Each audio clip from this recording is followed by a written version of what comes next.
दोस्तों, कहानी की शुरुआत होती है खौफनाक और अंधेरी गुफा में छुपी ट्रेसा नाम की लड़की को दिखाते हुए, जिसके हाथ में स्नाइपर थी और वो यहाँ बैठकर किसी का इंतजार कर रही थी। तभी हम इस गुफा से कुछ किलोमीटर दूर एक एयरपोर्ट को देखते हैं, जहाँ एक प्लेन लैंड करता है और उसमें से जैसे ही प्रेसिडेंट बाहर आते हैं, वैसे ही ट्रेसा उन्हें अपनी स्नाइपर से शूट कर खत्म कर देती है। और तभी यहाँ पर हमें पता चलता है कि ये कोई मामूली लड़की नहीं है, बल्कि ये एक बेहतरीन और खूंखार स्नाइपर है, जो कुछ इस तरह से प्रेसिडेंट पर निशाना लगाती है कि आसपास के लोगों को पता भी नहीं चलता कि प्रेसिडेंट पर किसने और कहां से गोली चलाई। खैर, अब ट्रेसा अपना काम खत्म करने के बाद बुलेट कवर को अपने पास रख लेती है। इसके बाद ट्रेसा अपनी माँ से मिलने उनकी ग्रेव पर जाती है, क्योंकि वो अब उसकी माँ इस दुनिया में नहीं थी। लेकिन जब वो ग्रेवयार्ड में पहुंचती है तो वो देखती है कि उसके पिता पहले से ही यहाँ बैठे हुए हैं। वो उनके पास जाकर उनसे बात करने की कोशिश करती है, लेकिन तभी ट्रेसा के पिता उसके सामने इस बात का खुलासा करते हैं कि वो अपनी बेटी के बारे में सब कुछ जानते हैं, कि वो एक स्नाइपर है और अभी अभी उसने एक इंसान की जान ली है। इस पर ट्रेसा उन्हें जवाब देते हुए कहती है कि कभी कभी तो मुझे नींद भी नहीं आती है। और इतना कहकर वो अपनी जेब से बुलेट का कवर निकालती है और इसे अपने पिता के हाथ में सौंप देती है। वो इस कवर को भी बाकी के इकट्ठा हुए कवर के साथ रख देते हैं। और यहाँ पर हमें पता चलता है कि ट्रेसा ने पहले भी बहुत सारे लोगों को मौत के घाट उतारा है। अब ट्रेसा के पिता उसे अपने कैंसर के बारे में बताते हैं और कहते हैं कि मेरे पास बहुत कम समय बचा है और मैं केवल कुछ ही दिनों का मेहमान हूँ,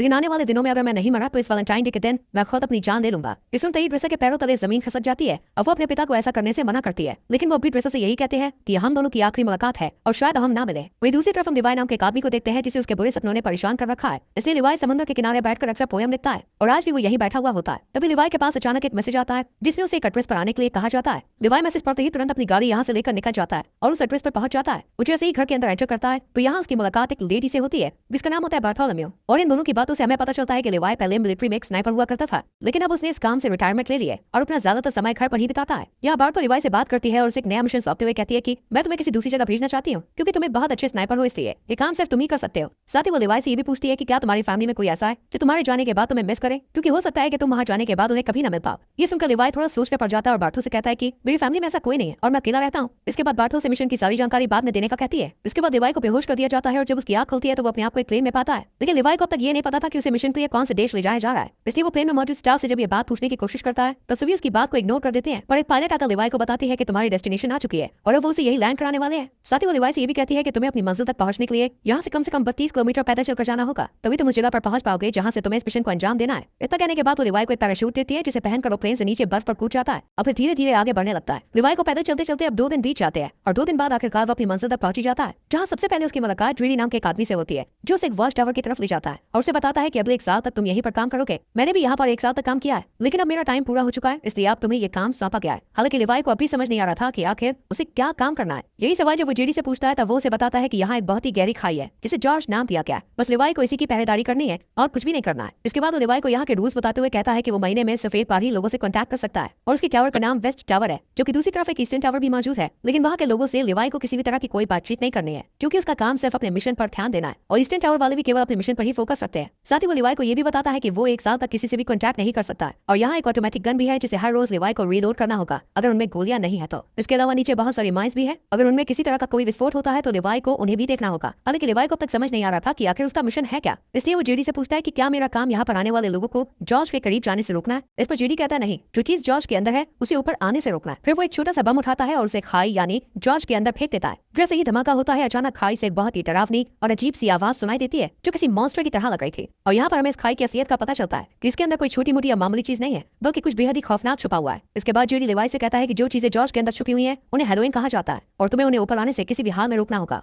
ऐसा कहा जाता है कि साल 1940 में सेना की 3 बटालियन इन्हीं हेरोइन को रोकने के लिए नीचे गई थी, लेकिन वो भी कभी वापस नहीं आई। साथ ही वो लिवाई को एक स्ट्रे डॉग अलार्म के बारे में बताता है, जिस दिन वो अलार्म बजना शुरू हो जाए उस दिन तुम बिना कुछ सोचे समझे बस यहाँ से अपनी जान बचाकर भाग जाना। हालांकि मुझे भी नहीं पता कि ऐसा क्यों बोला गया, लेकिन मुझे जो पता है बस वो मैं तुम्हें बता रहा हूँ। इतने में इन दोनों की नजर सामने वाले टावर पर पड़ती है जहाँ आप किसी नए अफसर को अपॉइंट किया गया था, क्योंकि पुराने अफसर को 1 साल पूरा हो चुका था। अब जेडी लिवाई को खाने पीने के बारे में बताते हुए कहता है कि उसका 1 साल के खाने का इंतजाम यहाँ कर दिया गया है, बाकी अगर वो चाहे तो शिकार भी कर सकता है। वहीं जेडी लिवाई के सामने इस बात का भी खुलासा करता है कि ये जगह 75 सालों से सीक्रेट रही है और किसी को भी इसके बारे में कुछ नहीं पता है और हमें भी आने वाले टाइम में इस जगह को सीक्रेट ही रखना है। इतना कहने के बाद जेडी यहाँ से निकलकर बाहर आ जाता है और सिग्नल देने के लिए जैसे ही स्मोक करता है तब एक हेलीकॉप्टर से लेने के लिए आ जाता है और जेडी इस पे चढ़ जाता है, लेकिन हेलीकॉप्टर में मौजूद अफसर पहले उससे उसकी आइडेंटिटी पूछता है और फिर उसे शूट कर मार देता है, जिससे हमें पता चलता है कि ये जगह इतनी सीक्रेट है कि यहाँ से किसी को भी बाहर जाने नहीं दिया जाता है। इधर हम लिवाई को देखते हैं जो बिल्कुल वैसे ही करता है जैसा उसे बताया गया था। वो ऑटोमेटिक गन के अंदर गोलियां डालता है और आसपास का जायजा लेने लग जाता है। जब पूरा 1 महीना गुजर जाता है तब वो यहाँ से किसी को कॉन्टैक्ट करने की कोशिश करता है और उन्हें बताता है कि मेरा किसी भी दुश्मन से कोई आमना सामना नहीं हुआ है। इतना कहकर वो कॉल कट कर देता है क्योंकि उसे बस इतनी ही बातें करने की इजाजत दी गई थी और ये मैसेज उसे हर महीने में केवल एक बार ही भेजना है। इसके बाद वो अलमारी में रखी किताबें पढ़ने लगता है कि तभी उसकी नजर दीवार पर लिखे हुए कुछ मैसेज पर पड़ती है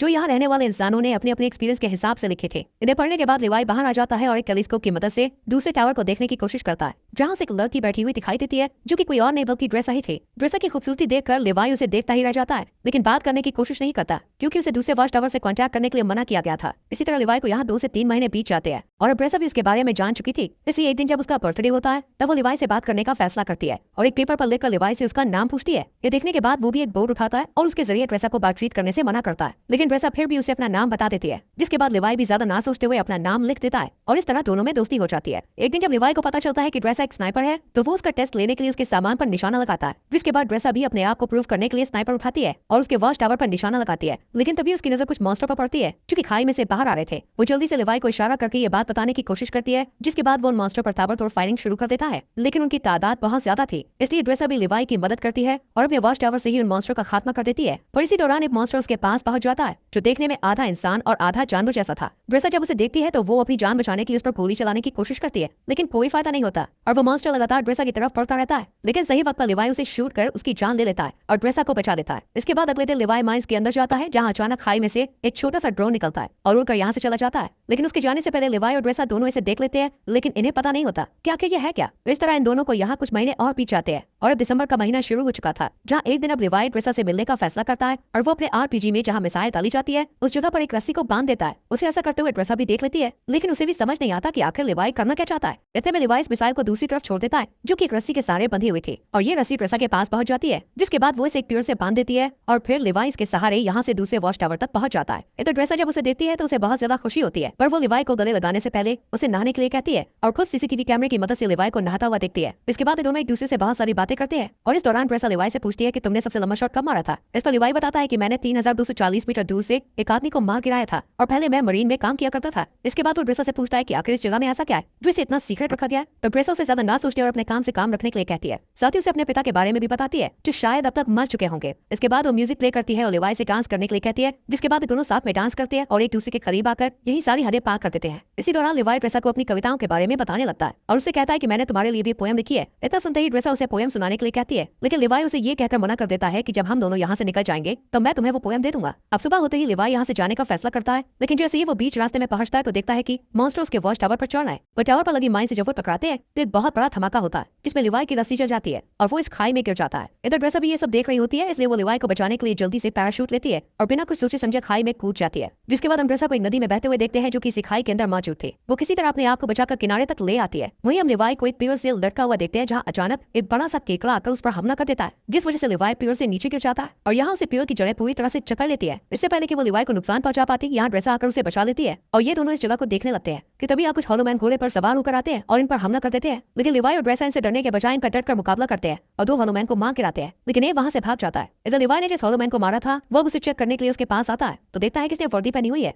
वर्दी को देखते ही लिवाई को जेडी की बताई हुई बात याद आ जाती है कि आज से सालों पहले 3 बटालियन सेना इस खाई के अंदर गिर गई थी जो कभी वापस नहीं आई लेकिन ये अब तक जिंदा कैसे है यही सवाल लिवाई को सोचने पर मजबूर कर देता है। खैर अब ये दोनों आगे बढ़ते हैं और एक ऐसी जगह पर पहुंच जाते हैं जहाँ इंसानों के अंदर से पेड़ बाहर निकल रहे थे। इन्हें देखकर ऐसा लगता है जैसे यहाँ किसी वायरस ने अपना आतंक फैलाया हो। अभी लिवाई और ड्रेसा इस खौफनाक मंजर को देख ही रहे थे कितने में ही कुछ हॉलोमैन इनकी तरफ आने लगते हैं जिससे बचने के लिए ये दोनों एक चर्च में पहुंच जाते हैं। लेकिन चर्च का नजारा बेहद ही डरावना था क्योंकि यहाँ कई लोगों की डेड बॉडी पड़ी हुई थी जिन्होंने वायरस के कहर से बचने के लिए खुद ही अपनी जान ले ली थी। तभी ड्रेसा के ऊपर एक मकड़ी अटैक कर देती है जो कि देखने में काफी बड़ी थी मानो उसके ऊपर भी जैसे वायरस का असर हो गया था और वो जैसे ही इन पर हमला करती है ये दोनों मिलकर इसे शूट कर यही खत्म कर देते हैं। लेकिन तभी दरवाजा तोड़कर कुछ हॉलोमैन यहाँ आ जाते हैं जिन्हें देखते ही लिवाई और ड्रेसा जल्दी से चर्च में भाग निकलते हैं और पहाड़ों के बीच बनी एक सुरंग में पहुंच जाते हैं और दरवाजे को आगे बंद करके जब इस सुरंग को अंदर से देखते हैं तो एक तरह की लैब दिखाई देती है जहाँ पहले कभी एक्सपेरिमेंट किए गए थे। यहाँ एक बैकअप जनरेटर भी मिलता है जिसे ये लोग स्टार्ट कर देते हैं और फिर लिवाई को यहाँ डीवीडी प्लेयर भी मिलता है। डीवीडी के इस कैसेट को जब ये दोनों प्ले करते हैं तो स्क्रीन पर एक लेडी दिखाई देती है जो इस जगह को लेकर अपने सीक्रेट मिशन के बारे में बताती है। साथ ही वो आगे ये भी कहती है कि हम यहाँ एक केमिकल मिसाइल बना रहे थे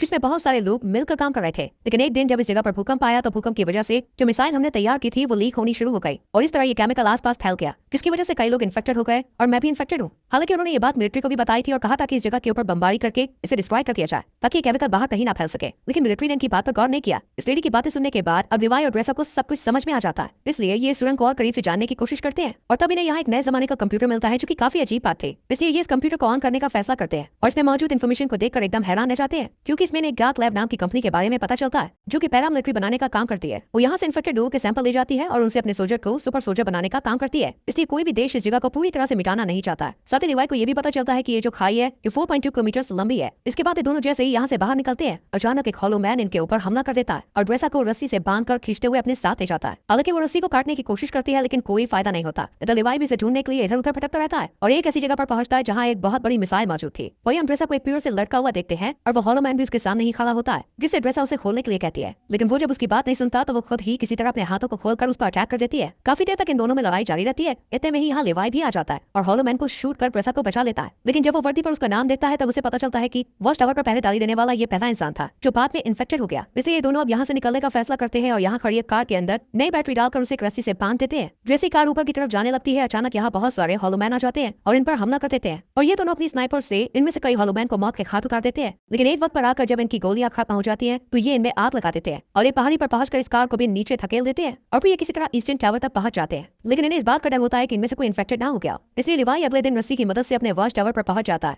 जहां बार्थो से कॉन्टैक्ट कर पूछती है कि क्या तुम जॉर्ज के अंदर गए थे। इस पर लिवाई मना कर देता है। ये सुनकर बार्थो से कहती है कि हो सकता है कि दूसरे टावर का कोई अफसर जॉर्ज में गया हो जो कि किसी ने हमारे कंप्यूटर को स्टार्ट किया, इसलिए अब तुम्हें उसे मारना होगा। हालांकि बार्थो ने पहले ही सीसीटीवी फुटेज में देख लिया था कि ये दोनों जॉर्ज में गए थे, लेकिन वो लिवाई के सामने इस बात का इजहार नहीं करती है, बल्कि खुद ही अगले दिन यहाँ आ जाती है। लेकिन इसके हेलीकॉप्टर को लिवाई और ड्रेसा दोनों देख लेते हैं और इन्हें पता चल जाता है कि ये इन्हें मारने के लिए यहाँ पे आई है, इसलिए जल्दी से जंगल की तरफ भाग जाते हैं। लिवाई को पता था कि 4.2 किलोमीटर को पार करने के बाद ये खाई आपस में मिल जाती है और फिर वो ड्रेसा से मिल सकता है, इसलिए ये वॉच टावर के एंटीना पर हमला करता है और यहाँ अलार्म बजना शुरू हो जाता है, यानी कि यहाँ अगले 2 मिनट में स्टेट ऑफ मोड ऑन हो जाएगा और ये जगह अपने आप डिस्ट्रॉय हो जाएगी। अब बार्थो भी ये बात अच्छी तरह से जानती थी, इसलिए वो हेलीकॉप्टर लेकर यहाँ से भागने लगती है। इधर ड्रेसा और लिवाई भी भागने लगते हैं, जिसके बाद 2 मिनट पूरे होती जॉर्ज के अंदर जो मिसाइल रखी हुई थी वो ब्लास्ट हो जाती है और इस ब्लास्ट की वजह से सभी हॉलो मैन मारे जाते हैं। वही बार्थो का हेलीकॉप्टर भी इस धमाके की चपेट में आ जाता है, जिस वजह से वो भी मारी जाती है। इधर लिवाई भी पानी में गिर जाता है, लेकिन ड्रेसा इन सब में बच जाती है और एक जगह बैठकर उसका इंतजार करने लगती है। काफी दिन बीत जाते हैं लेकिन लिवाई का कोई अता पता नहीं चलता, इसलिए वो उसकी लिखी हुई पोयम खोलकर पढ़ती है और फिर अपनी नई जिंदगी की शुरुआत करती है और एक रेस्टोरेंट में काम करने लगती है। लेकिन तभी अचानक एक दिन वहाँ लिवाई आ जाता है, जिसे देखकर ड्रेसा बहुत खुश होती है और फिर ये दोनों एक दूसरे को किस करते हैं और इसी के साथ ये कहानी यही खत्म हो जाती है। दोस्तों, अगर आपको हमारी वीडियो अच्छी लगी हो तो वीडियो को लाइक करके हमारे चैनल को सब्सक्राइब कर दें।